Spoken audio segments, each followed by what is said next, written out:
Merasa tidak nyaman sebagai seorang pilot, ia banting setir mengikuti kata hati menjadi fotografer. Seluruh foto-foto yang ia hasilkan wajib mengandung kejujuran. Di usia yang ke-60, ia bekerja untuk mewujudkan mimpi, menyebarkan ilmunya ke seluruh pelosok Indonesia. Simak perbincangan saya, Marisa Anita, bersama Darwis Triadi dalam Satu Indonesia.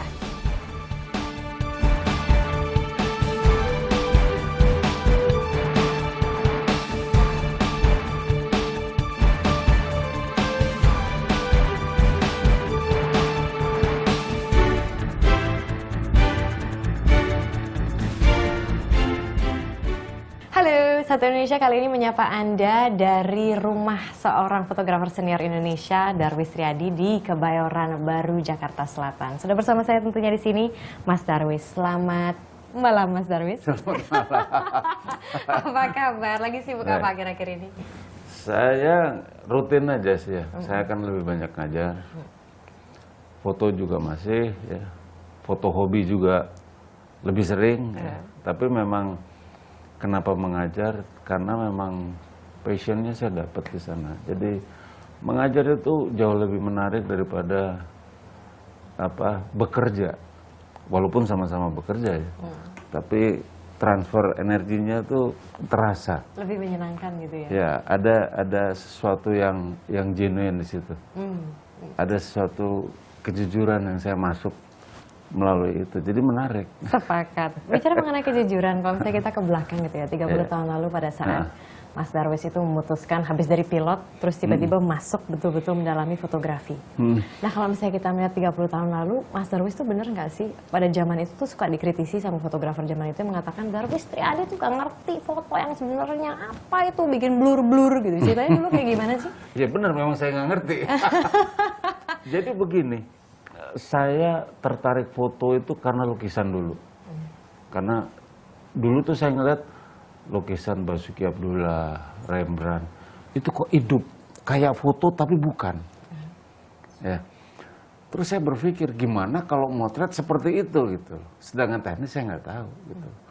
Nah, pada saat gejolak saya pengen motret tapi secara teknis nggak tahu, ya saya asal jepret aja. Kadang-kadang under atau kurang cahaya gelap atau over. Jadi saya berangkat betul-betul dari sebuah nalar, dari sebuah keinginan, dari sebuah ambisi yang positif maksud saya. Kenapa gini? Nah jadi pada saat setiap melakukan saya latihan, kesalahan-kesalahan itulah yang selalu saya pikirin. Nah waktu itu kan saya memotret under over. Terus saya pikir gimana supaya kayak foto saya ini menjadi kayak lukisan, kan nggak tahu teknis. Terus saya berpikir, saya pernah sekali ngelihat kayak semacam minyak oli di kaca gitu loh. Saya ngintip-ngintip gini, loh kok agak-agak kabur. Kayaknya kalau saya digituin bagus juga. Ya udah, saya cari baby oil, saya gosok-gosok gini, saya lihat, oh iya bagus juga gitu loh. Nah ternyata hasilnya jadi kayak ada blurnya, ada tajamnya. Pas dikritik saat itu biasanya orang tuh suka kehilangan motivasi gitu loh Mas, kayak langsung down, maksudnya ya udahlah nggak jadi deh meneruskan. Apa yang pada saat itu membuat Mas Darwis lucunya pada saat yang mengkritik orang, saya berpikir kasihan mereka nggak tahu. Itu yang saya pikir. Really? Iya, mungkin kalau soal teknis zaman dulu juga saya tahu mereka nggak tahu teknis. Zaman dulu sekolah di mana kan, nggak tahu ya, pokoknya dari pengalaman kan. Nah waktu pas saya pameran, waktu itu karena pameran, saya diajak pameran sama fotografer amatir, teman-teman. Jadi yang bukan amatir saya yang baru pemula, yang lainnya amatir semua. Yang lainnya motret landscape, kerbo apa, tiba-tiba saya motret model kayak gitu. Nah itu memang. Nah orang akhirnya nanya ke situ, ini kok nggak ini. Tapi disitulah sebetulnya jadi, oh iya ya mereka bilang saya nggak tahu teknis ya memang saya harus belajar teknis gitu.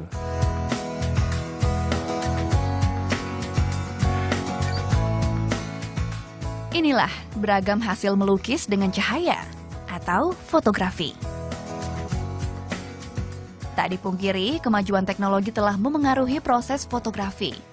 Dari memotret objek, mencuci film, lalu mencetak film, sampai memperbesar hasilnya.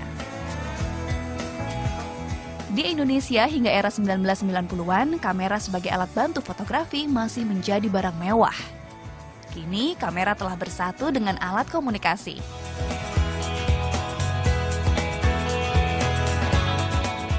Fungsi fotografi pun ikut berkembang, dari sekadar kesenangan pribadi menjadi kepentingan ekonomi. Di kawasan Monumen Nasional atau Monas, Jakarta Pusat, Anda akan menemui banyak orang yang menggantung hidup dari fotografi. Ajib salah satu dari mereka. Banyak yang moto pakai handphone, tapi dia mungkin setengah badan, ujung emasnya nggak nampak, gitu, ataupun hasilnya gelap, gitu, atau diedit lagi dia di komputer. Kalau kami tidak ada editan, kita langsung apa adanya yang dipoto pada saat itu. Di Matraman, Jakarta Timur, teknologi lama proses cuci film dengan kamera analog masih digunakan. Klise foto atau negatif film dicuci dengan mesin processing film keluaran tahun 1980-an. Mesin ini bisa dikatakan langka, seiring redupnya pamor kamera bernegatif film. Keinginan nostalgia pelangganlah yang membuat mesin processing film ini bertahan. Bahkan laris digunakan untuk mengembalikan kenangan lama untuk terabadikan lewat kamera analog.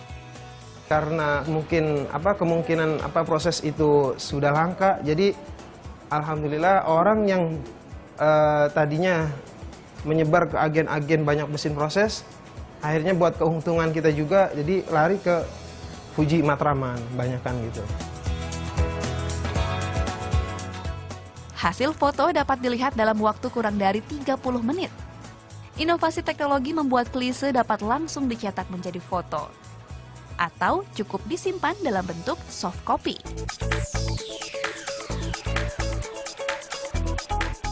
Tak hanya segi ekonomi, fotografi juga difungsikan untuk kepentingan keilmuan.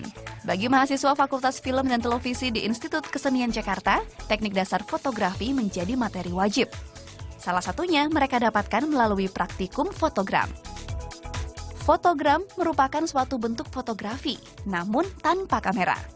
Menariknya, jadi kita lebih tahu lagi sejarah singkatnya fotografi. Kan kalau zaman dulu orang mengapresiasikan foto dari ngelukis kan.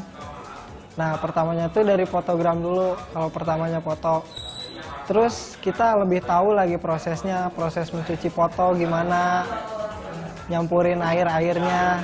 Jadi kita harus belajar juga lah dari kamera zaman dulu sama yang modern. Dengan mesin pembesar atau enlarger dan sedikit cahaya, objek dapat tertangkap sehingga terbentuk bayangannya di atas kertas. Minimnya cahaya sangat penting untuk hasil foto yang sempurna atau tidak terbakar.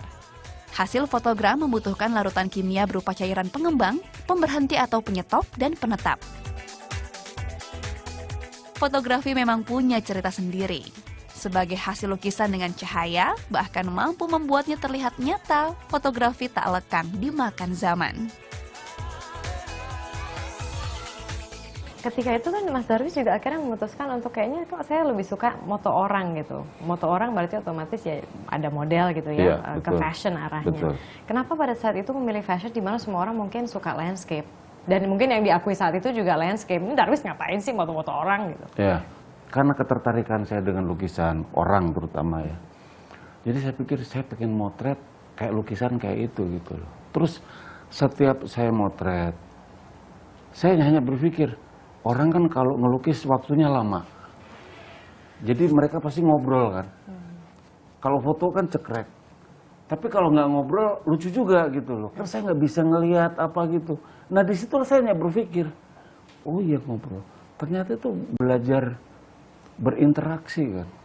Nah ketika memfoto gitu ya, mengabadikan pose seorang model gitu, bentuk komunikasinya seperti apa?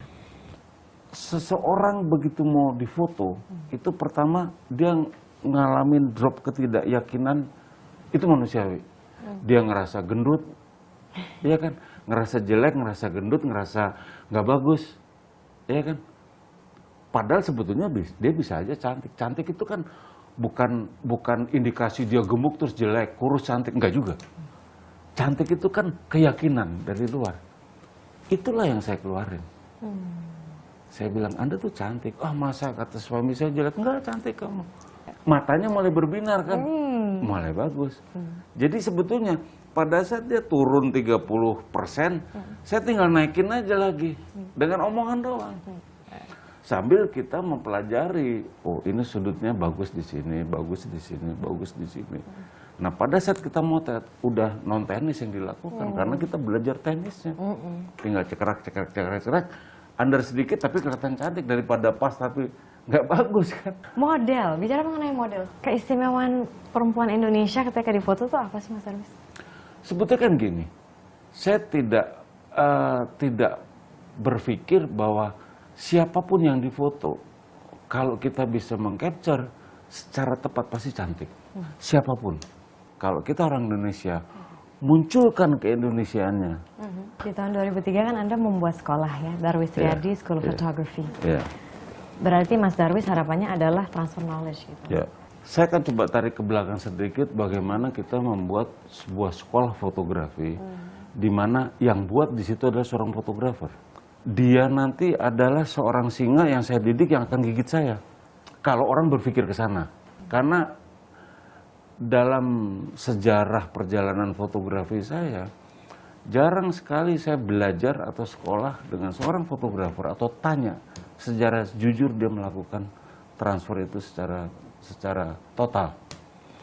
Di sekolah saya itu selain teknis saya ajarin, justru banyak non teknisnya. Non teknisnya adalah apa? Spirit. Foto tuh nggak pernah selesai sampai kamu selesainya kontrak di dunia ya udah kamu selesai. Yang berikutnya adalah mentality. Biasanya fotografer begitu udah dikenal se-RW aja, waduh kepalanya dangak. Satu kota lebih dangak lagi. Iya kan? Nah, belajar fotografi, belajar mengendalikan itu justru. Karena menurut saya sebuah kesuksesan itu justru belajar dari situ. Karena intinya fotografi itu kan jujur. Fotografi kalau nggak jujur selesai. Fotografi jujur maksudnya? Pada saat saya dulu mulai fotografi, saya mau buat fotografi art fotografi itu seperti apa. Orang selalu pasti yang namanya fotografer itu selalu dia mau bikin satu foto nude ya. Tapi di sini sebetulnya harus ada sebuah tanggung jawab teknis di dalam fotografi bahwa untuk melakukan gitu dia harus syarat dengan teknis. Karena kalau enggak cara berpikir dia ya dia hanya pokoknya dia bikin nude aja. Karena yang kita capture itu kan sebuah eksplorasi anatomi ciptaan Tuhan, bisa bayangkan. Makanya di situ harus ada sebuah prinsip menghargai dulu. Nah kebetulan pada saat saya berpikir itu, saya memotret explore di dalam nude fotografi, saya berubah.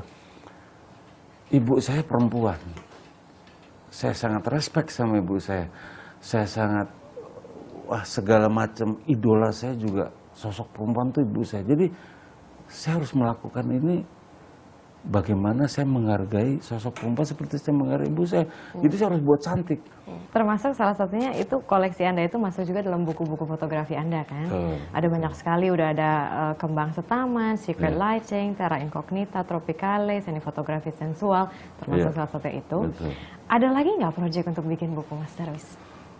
Ada lagi nanti juga saya mau bikin buku. Sebetulnya ini lebih retrospeksi saya selama 60 tahun.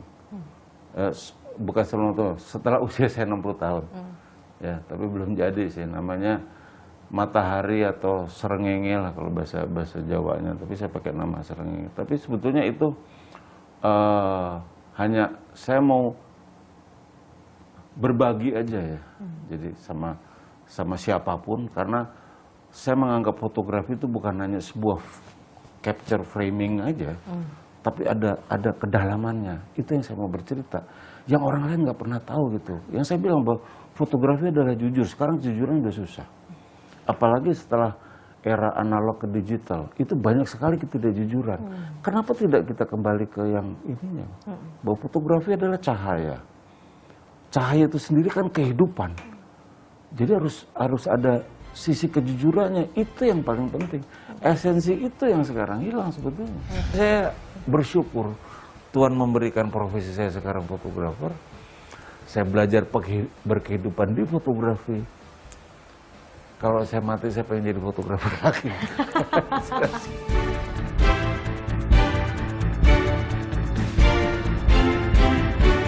Kembali lagi ke masa lalu, Mas. Oke. Dulu di usia 24 hingga 23-24 ya. Itu Mas Darwis kan seorang pilot. Iya, Udah gitu di umur 26 tuh banting setir menjadi fotografer. Ceritanya Betul. bagaimana? Waktu itu kan sebetulnya orientasi saya pengen jadi pilot yang di airlines ya. Tapi kenyataannya saya waktu itu di perusahaan yang lebih kayak charter flight gitulah ya. Tapi saya ngelihat bahwa ini kok karir saya nggak bakal bisa sampai maksimal gitu loh. Akhirnya nggak tahu gimana, saya berpikir saya harus coba alih profesi ini. Tapi apa nggak tahu. Triggernya itu saya 2 kali saya ngelihat. Waktu itu saya ngeliat ada orang motret, fotografer motret. Bule sih saya lihat waktu itu. Asik juga ya motret.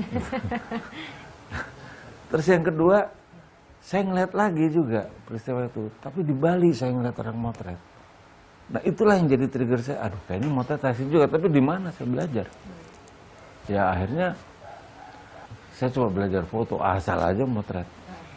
Sampai akhirnya saya kenal lingkungan model, ya saya coba jadiin kelinci percobaan mereka. Ternyata banyak yang senang gitu loh. Dari banyak yang senang ya, terus saya makin keinget, oh ternyata biar saya motret nggak pakai teknis kok pada suka gitu. Tapi saat itu orang tua kan nggak approve tuh. Nah justru itu. Cuma mungkin nggak tahu. Itu kadang-kadang nurani batin ya, naluri. Itu kan suka ini. Nah mungkin pada saat itu rada bener tuh. Naluri saya. Lu pindah deh mungkin. Terus memperjuangkannya, Papa kan dulu di TNI kan? Iya betul. Pasti orangnya keras dong. Ngapain kamu Wah, terus? Saya selalu bilang, kan saya tinggal di Bandung orang tua. Orang tua saya bilang, lu tuh udah jadi pilot, malah mau jadi tukang foto. Kamu mau di taman lalu lintas atau kebun binatang? Wah, Pak foto-foto gitu, Polaroid. Sama dulu kan gitu kan. Saya bilang, Pak enggak Pak. Saya nggak tahu asal nyeletuk aja. Nanti fotografer itu kayak profesi yang lain. Kayak dokter, wah mana mungkin lah gitu kan. Tapi saya punya keyakinan. Saya pengen jadi fotografer yang orang menghargai. Nah disitulah saya coba dengan keyakinan saya coba melangkah dengan cara saya sendiri. Bagaimana menjadi fotografer yang dihargain. Berapa lama kemudian sampai ayah akhirnya ya mengakui ya oke lah. Setelah 3 tahun kemudian. Oh nggak lama lah ya? Nggak lama, karena dari situ saya beli mobil. Oh iya? Mobil yang masih inilah, mobil Jeep tua gitu. Saya ke Bandung, ke orang tua saya ditanya, loh kamu beli mobil ini dari mana? Dia bilang, dari maling. Saya, bukan dari hasil foto. Ah nggak percaya, dia bilang gitu. Berikutnya saya beli mobil lagi, nggak percaya lagi dia. Tapi begitu pas seringnya dia ngeliat saya ketemu orang Nenggor, dia percaya, oh ternyata fotografi dihargain. Nah terakhir tahun 88 kalau nggak salah, bapak saya suruh lihat saya bikin workshop kedua kali itu. Saya ngoceh di depan karena memang keinginan saya sejak saya motret baru 4-5 tahun, saya kayaknya pengen, saya punya apa saya kasih gitu. Karena saya udah 2 kali ngikutin workshop di luar. Ya. Begitu dia ngeliat saya cerita, ngomong soal foto, lighting, bapak saya setelah selesai, dia bilang, kamu ngebohongin orang tapi kok orang percaya gitu. Nggak mau sih ngebohongin? Ya artinya saya ngoceh. Oh. Kan bapak saya tahu saya nggak punya nenek. Terus saya bilang, loh itu bukan ngebohongin, itu dari pengalaman saya. Iya. Saya dapat sesuatu, saya praktekin, kenyataannya seperti itu, dari teori saya ceritain. Wah boleh juga ya, bagus. Akhirnya mendapatkan pengakuan. Akhirnya ada pengakuan. Setelah sekian Wah, lama.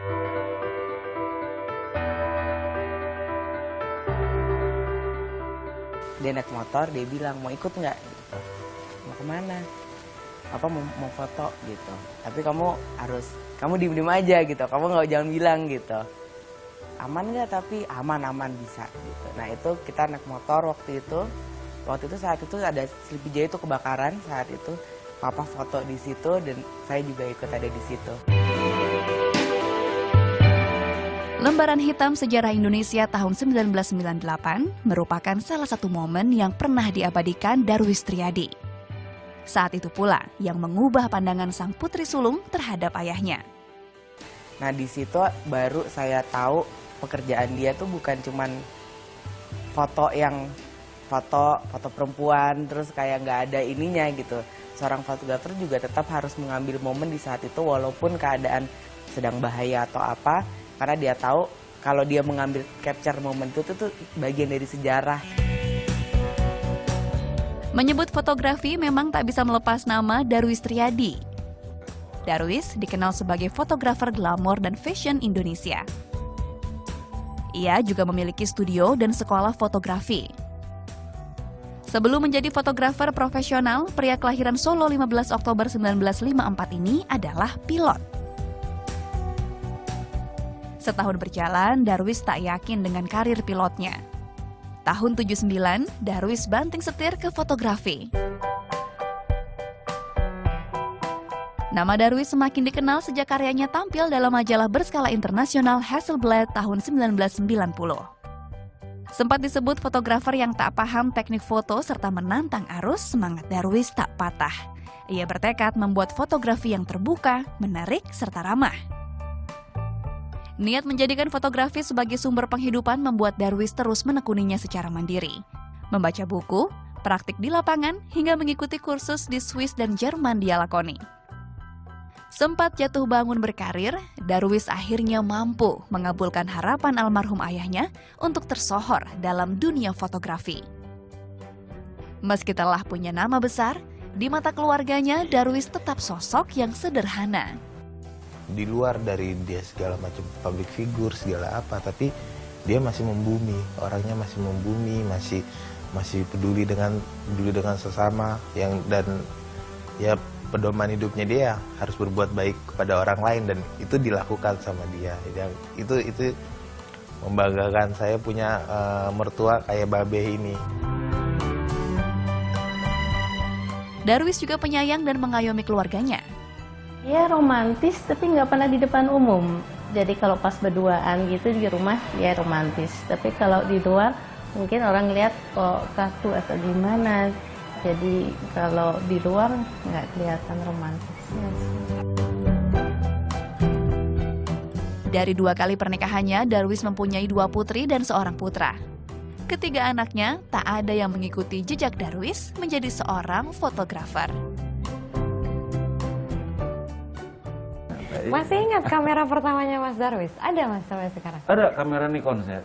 Ada di sekolah, nanti saya kasih lihat. Oh gitu? Sebetulnya kamera pertama saya itu, ya ada satu hal di mana kamera itu saya dapatkan dari hasil jerih saya pertama. Memotret. Jadi itu kamera bukan baru, saya beli kamera bekas. Saya tuh sampai tahun 1990 gitu selalu beli kamera bekas. Karena lebih asik, karena untuk saya kamera itu hanya sebagai alat aja. Selesai tuh ya saya. Jadi nggak ada kamera saya yang rapi. Saya bukan kolektor sih. Saya penasaran deh.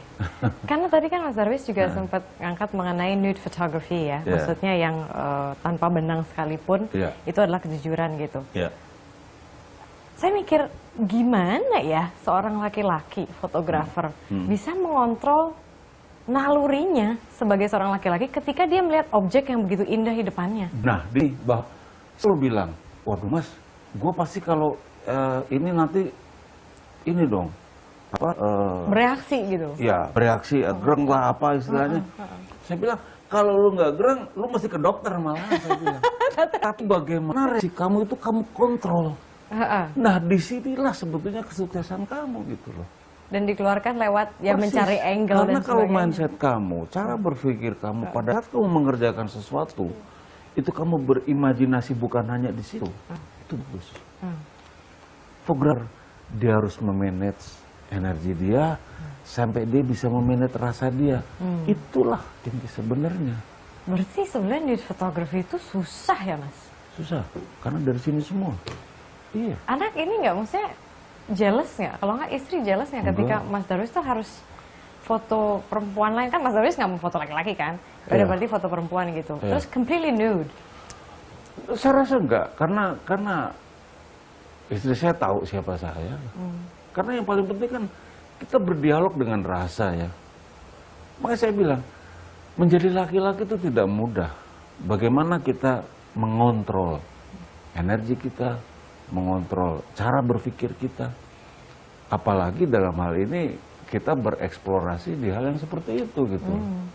Saya belajar ke sana, makanya saya bersyukur Tuhan memberikan profesi saya sekarang fotografer. Saya belajar berkehidupan di fotografi. Kalau saya mati di fotografi, Terlahir kembali gitu ya. Persis. Jadi hobinya Mas Darwis ya cuma foto doang, nggak ada Iya. hobi lain? Iya, dulu teman saya ngajakin golf, saya nggak cuma ngeliat, ya golf. Oh ya? Ngapain cuma cetak-cetok gini. Lebih baik saya fotografi juga ada. Saya kalau hunting, wah jalannya bisa jauh. Belas sekarang nggak ada hobi yang lain? Enggak ada. Itu Motor saya jual dulu. Orang brung-brung. ikut wah, tren gitu kan Cuman ya? kan gagah. Gagah cuma untuk saya. Iya. Kalau foto kan nggak perlu gagah, pakai sendal jepit atau motor dialog. Gaji. Begitu saya pajang fotonya, orang senang. Ih, gue suka. Orang lain yang senang. Anak-anak juga ikut nggak bakatnya Mas Darwis? Belum, anak saya ngelukis ada. Oh oke lah, Iya. itu tetap visual lah Mas. Iya, anak saya yang kecil, hobinya masih bungkutan, tapi dia udah mulai seneng komputer apa, tapi biarin aja. Ya. Nice, bagus. Putar lagi sedikit sini. Iya, itu bagus. Lagi.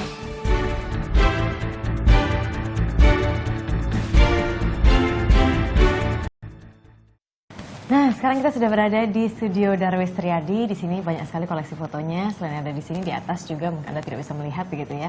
Ada apa koleksi foto Anda. Sekarang kita bicara mengenai ini.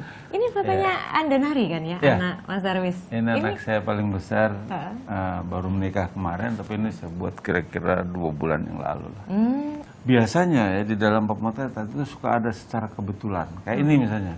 Tiba-tiba ada angsa ngelewat ke sana, ya suruh diam aja. Jadi di sini jalan-jalan lari mau terbang kan. Secara kebetulan sebetulnya. Jadi nggak ada setting. Ya cuma satu frame ini aja. Sisanya ini nggak ada, baru bebeknya aja jalan nggak menarik gitu. Mas Darwis itu kalau misalnya sekarang ngefoto itu apakah betul-betul seperti zaman dulu ketika ya satu foto itu harus dipikirin, atau sekarang kan enak tuh digital jadi bisa cepet-cepet terus tinggal pilih gitu. Sebetulnya motret cepret-cepret tetap ada. Kayak dulu juga saya gitu. Karena yang kita kejar adalah sebuah momen yang tepat. Ya. Jadi cuman bedanya yang saya lakukan sekarang sama dulu sama. Artinya saya mempelajari konsep pemikiran tata letak cahaya, baik cahaya di luar maupun di dalam. Jadi itulah yang saya, kalau di luar kan kita menangkap cahaya, kita capture the light ya. Tapi kalau di studio kita create the light, yang beda itu. Makanya basic daripada fotografi itu kita harus memahami cahaya. Bukan hanya mengerti aja, kita memahami, harus paham. Nah, teknologi itu pun juga berbeda kan, Mas Darwis, dari zaman dulu Mas Darwis pas awal menggeluti fotografi dengan sekarang. Sekarang tuh ada yang namanya ketika di post itu bisa di Photoshop lah, Ya, betul. apalah. Nah, Betul. tanggapan Mas Darwis tentang teknologi-teknologi baru ini? Sebetulnya teknologi itu membantu cara bekerja kita untuk bisa melakukan post produksi secara cepat. Saya sendiri nggak suka edit, jadi semua foto saya tanpa edit. Ini hanya di-adjust saja kalau masalah color ini, tapi tidak ada edit. Kecuali misalnya saya motret di sini, tiba-tiba di sini ada kaleng kerupuk, ya saya mesti hilangin. Itu aja. Tapi secara keseluruhan foto ini menggambarkan ya seperti ini. Misalnya contohnya awannya seperti ini, ya memang begini. Teknologi itu menurunkan prestisius menjadi seorang fotografer nggak sih? Sebetulnya enggak. Selama kita mengerti dan memahami teknis fotografi dulu. Jadi esensi fotografi itu apa dulu? Justru itu yang harus dipelajari. Di dalam fotografi juga yang penting kita mengerti cahaya dulu, kita memahami cahaya dulu. Memotret lebih mudah sekarang. Iya, makanya. Bahkan memotret itu harus betul-betul tidak bisa Itu accident. Apa? Kita motret salah, kita betulin supaya benar. Kalau dulu kan cekrek salah, kita nggak tahu salah benar. Setelah dicuci, Baru kelihatan. setelah baru kelihatan. Sekarang nggak boleh. Sekarang kan kamera nih ya, misalnya seperti kamera saya pakai. Modelnya kan SLR. Ya. Tapi bisa dibikin video juga. Nah, Mas Darwis ngeliat itu sebagai kekurangan atau kelebihan? Nggak apa-apa. Justru zaman dari kelebihan, karena sekarang ini antara video dan foto jadi satu. Karena dengan perubahan revolusi dari analog ke digital itu sama. Bedanya yang antara video dan foto, kalau foto kan frame by frame. Yes. Sedangkan video bisa keuntungannya, kalau video gagal mengcapture di sini bisa mengcapture di sana, gagal di sini. Tapi kalau foto enggak.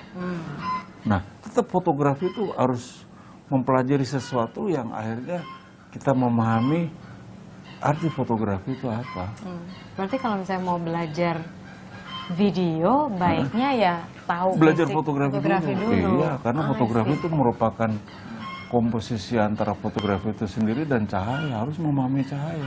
Cahaya. Saya penasaran, tadi kan Mas Darwis sempat bilang ya, boleh lihat? Boleh, boleh.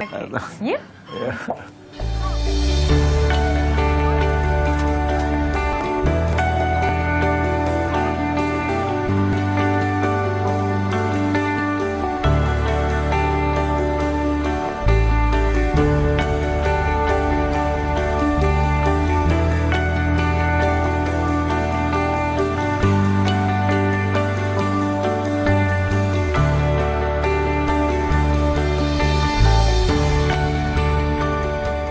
Itu adalah hal yang sangat menolong kepada kecepatan. Online nggak bisa dikejar hanya oleh para fotografer jurnalistik kita di kantor. Apakah mungkin mereka bisa mencapai pelosok-pelosok yang kejadiannya sepersekian detik? Jadi jurnalis warga sekarang, begitu juga dengan jejaring sosial, media sosial, dan lain-lain, itu adalah titik yang mengambil peran dari jurnalistik atau lembaga-lembaga jurnalistik yang sifatnya garis mainstream yang tadinya memegang peran. Sepanjang memang warga bertindak atas nama jurnalisme warga, menurut gua nggak ada persoalan. Tapi ketika mereka hanya mengabadikan sekedar untuk ikut sebagai saksi sejarah dan menyimpan itu di lacinya, ya tentu itu akan berpengaruh kepada orang-orang yang ambil itu, kita kan ada orang lain. Hendaknya kita melihat kepada hakikatnya. Kalau lu motret hanya buat lu sendiri, serahkan kepada lain yang memotret untuk orang banyak. Oh, ini studionya. Inilah studio. Ya, juga beberapa piagam aja nih, Mas. Wah, saya sampai lupa ini apa aja nih. Dari tahun 90-an sampai sekarang. Iya, karena Mbak, setiap ini ya saya taruh, kalau nggak di sini, di rumah atau di sekolah saya. Yang jelas sampai masuk koran. Ini bicara mengenai koran, Mas. Jadi foto jurnalistik dengan foto art, itu bedanya di mana, Pak, kamu? Sebetulnya gini, fotografi itu sama menurut saya. Yang membedakan adalah fieldnya. Ya, misalnya kita seorang jurnalis fotografer, berarti memang apa yang dia capture itu hal yang kaitannya dengan jurnalis. Dia lebih banyak mengcapture momentum, tapi dia juga bisa men-setting, bisa. Banyak sekali foto-foto jurnalis yang disetting. Masa sih? Banyak. Contohnya apa? Misalnya contohnya dia mau motret seorang tokoh, backgroundnya jelek, dia suruh geser sedikit, itu kan sebetulnya setting. Tapi juga ada momentum yang memang betul-betul dia capture dengan sebuah realita yang ada. Jadi memang yang paling penting bahwa kita harus mengerti bahwa fotografi itu satu. Fotografi adalah bagaimana kita bisa mengkondisikan segala sesuatu objek di depan kita capture di dalam kamera. Dengan sebuah sistem yang ada di kamera itu saja. Jadi prinsipnya sama sebetulnya. Ini dia ternyata cahaya matahari itu. Wow. Ini satu-satunya bener. Ya, Mas Darwis di cuma dunia. satu nggak ada yang punya karena saya yang buat sendiri kok. Dulu awalnya gimana bisa bikin ini? Di tahun 2000 kan kalau nggak salah, Ya, dari 2000 2000. awal lah ya. Jadi gini, pada saat saya belajar fotografi, saya belajar cahaya.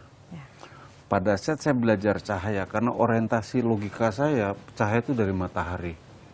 itu yang selalu menjadi apa ya, menjadi pemikiran saya. Kenapa orang memotret di dalam studio itu tidak pernah melogikakan lagi pada prinsip matahari. Padahal setelah saya pelajarin, ya, karena daripada galau saya waktu itu kan, kenapa gini? Prinsip foto-foto di dalam studio itu kan cuman ada, ya ini teknis sedikit lah. Iya, ada yang namanya standar reflektor yang bulat nanti, Iya. ada yang payung, Yes. ada yang softbox ya. Yes. Nah, padahal itu sifat matahari. Softbox itu pagi, payung itu agak siang. Standar reflektor itu keras ya, yang bulat itu di sana.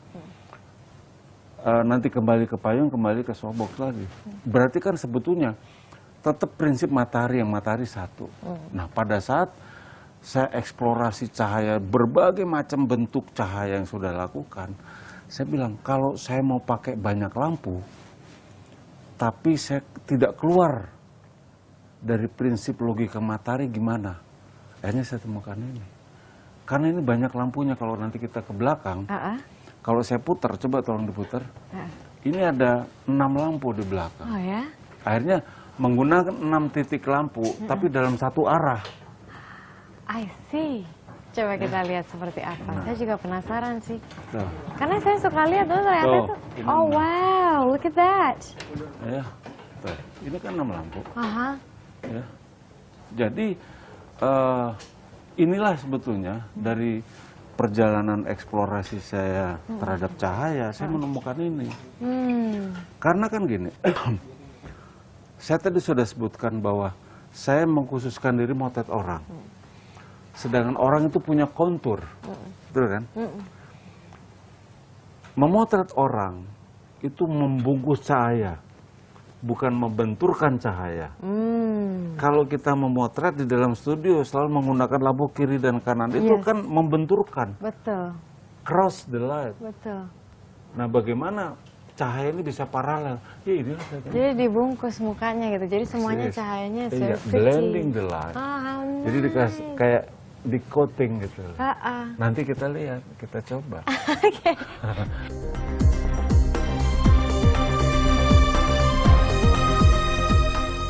Hari ini Terakhir waktu sebulan lalu, Pak. 5 menit yang lalu. Tadi pagi. Kalau selfie itu terakhir kali tadi pagi buat acara di Monas hari ini.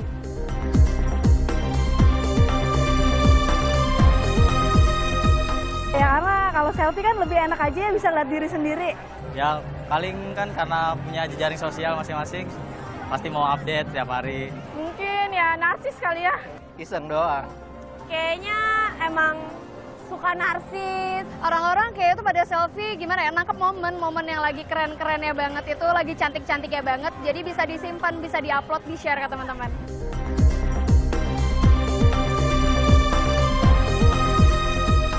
Sebenarnya sih masih, cuma dari zaman sekarang juga kan alat elektronik handphone juga sudah canggih, bisa foto sendiri dari tongkat selfie-nya langsung. Masih banget. Soalnya kadang foto sendiri tuh nggak menjamin ya.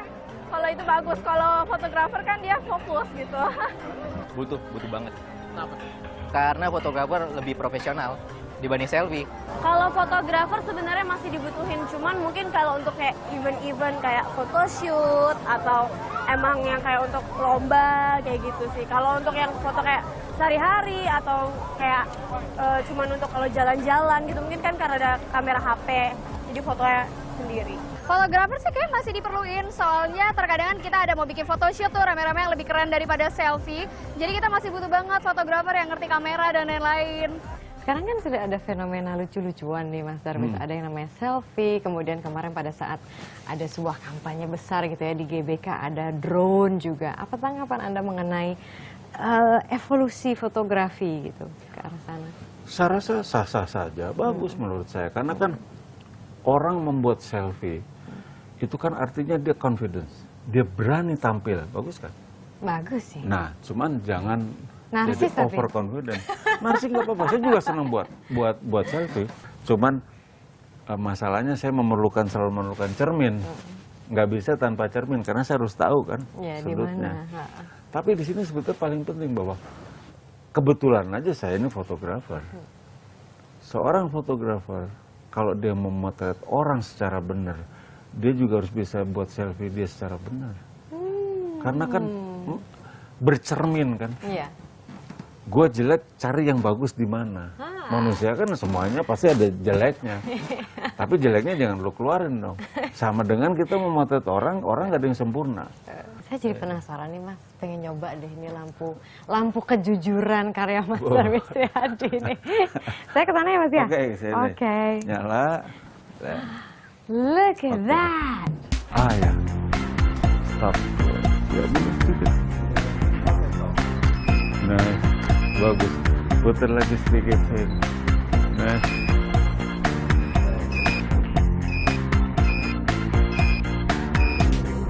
Yes, itu bagus. Lagi. Ya.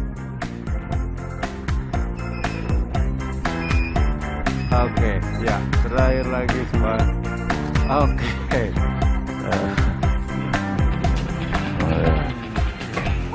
Oops. Oh wow, look at that. Ya ampun. That's amazing, karena sebenarnya kalau misalnya, tadi saya kan melihat juga prosesnya. Mas Darwis tuh cuma bener-bener tangannya kadang-kadang miring gitu-gitu, simpelnya nggak terlalu banyak nakut-nakut, tapi hasilnya begini. Ya memang fotografer sesimpel itu ya. It's amazing job, cool. Mimpi saya cuma satu, ya yang belum berhasil. Saya mau buat sekolah secara online atau informasi secara online, supaya seluruh Indonesia secara nasional bisa ketangkep.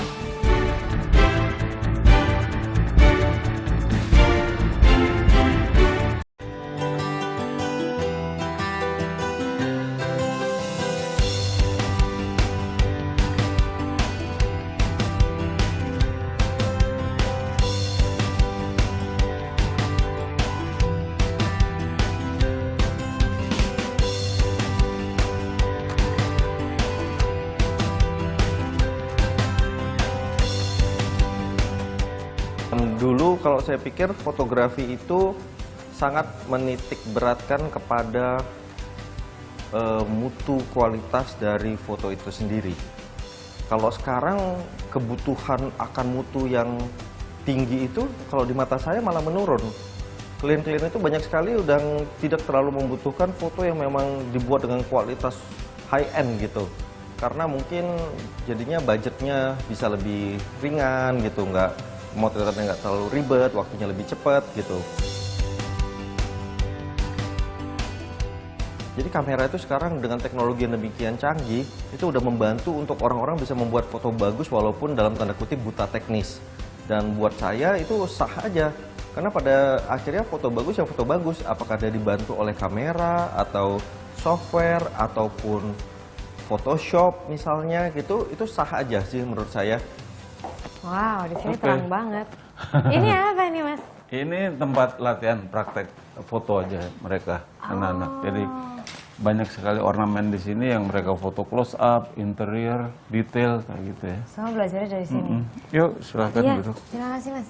Saya dengar Mas Darwis pernah membuat salah satu orang kaya di Indonesia itu marah gara-gara Mas Darwis tiba-tiba nggak mau foto dia. Apa yang terjadi saat itu Mas? Ya nggak, sebetulnya kan gini. Kadang-kadang kita selalu menghadapin orang yang kalau dia serba punya, dia pasti sok pintar. Ya, apalagi dia sekolah di luar atau apa gitu, selalu gitu.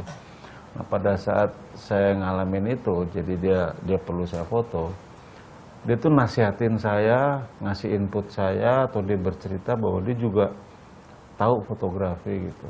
Tapi saya tahu foto-foto yang dikasih lihat ke saya tuh foto nggak bagus, kurang bagus lah menurut saya. Tapi dia mengarahkan saya, kamu harus gini. Lama-lama saya pikir, ini mau nguliahin saya atau perlu jasa saya gitu kan. Tapi saya pikir kalau saya teruskan, nanti pasti efeknya kacau. Belakang ribet pasti kalau kasarnya kan. Iya kan? Karena dia pasti sok tahu. Sedangkan untuk saya, kalau saya sudah ada orang memerlukan jasa saya kan melakukan itu semaksimal mungkin, dan dia adalah untuk share aja gitu. Terus akhirnya nggak jadi foto? Saya tinggal, jadi dia lagi pas dia masuk ke dalam mungkin mau dandan mau apa, saya bilang sama staf saya pulang dulu, kamu alat-alat di ini aja, dibongkar lagi. Di pemerintahan Indonesia yang baru dengan presiden yang baru ini kan nanti fokusnya salah satunya ekonomi kreatif tuh. Iya. Seberapa penting kreativitas dalam memajukan sebuah bangsa menurut Mas Darwis? Wah, penting sekali.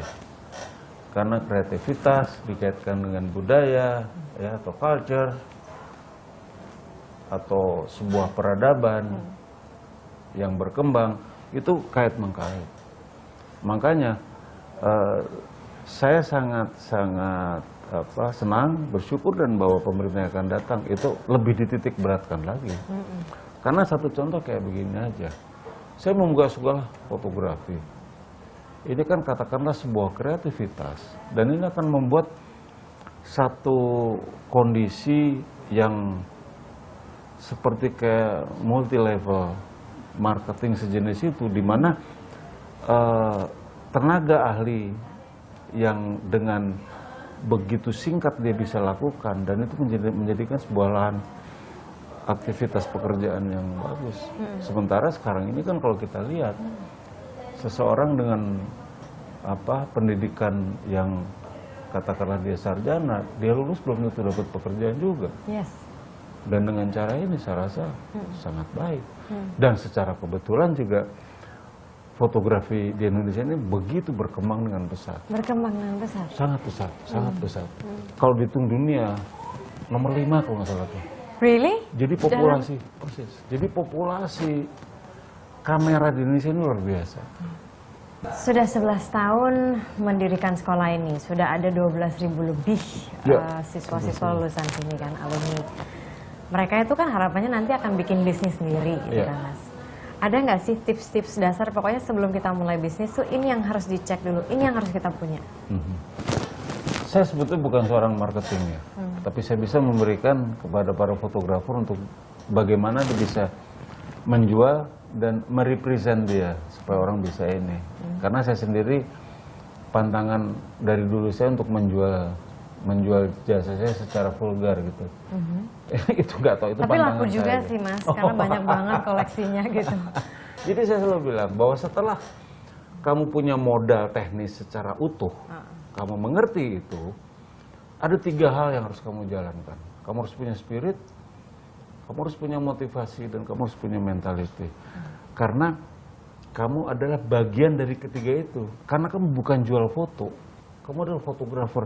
Kamu bukan tukang foto yang buka toko, kamu jualan alat-alat foto, kamu jualan, bukan itu. Itu dagang foto namanya. Kalau kamu pasarnya masih ada tuh Mas? Banyak lah. Kan beda waktu Mas Darwis zaman dulu kan sama zaman sekarang, orang kayaknya maunya ngeliat produknya aja tuh Mas. Oh bagus produknya, ya udah, nggak ngeliat fotografernya gitu, beda. Itu sebetulnya kita nggak usah takut. Itu akan berjalan ya secara natural. Masih ada mimpi yang belum tercapai Mas? Nah, sekolah udah gitu, di beberapa kota udah. Mimpi saya cuma satu, ya, yang belum berhasil. Saya mau buat sekolah secara online atau informasi secara online, supaya seluruh Indonesia secara nasional bisa ketangkap. Tapi saya harus menggunakan bahasa Indonesia. Karena apa? Karena di daerah kan penting untuk itu. Karena saya kan nggak mungkin misalnya saya ke Indonesia Timur ke sana datang, nggak mungkin. Tapi dengan cara itu dia klik dia bisa. Nanti lagi saya planningin aja. Karena yang sekolah kan hanya cuman terbatas saja. Iya, gitu. Terbatas geografis. Oke, terima kasih banyak Mas Darwis Triadi, sukses dengan mimpi-mimpinya. Terima kasih. Kira-kira siapa lagi tokoh nasional inspirasional yang akan kami hadirkan minggu depan? Saksikan terus Satu Indonesia setiap hari Minggu pukul 10.30 malam bersama saya Marisa Anita. Untuk sementara saya undur diri. Sampai jumpa minggu depan. Thank you. Terima kasih.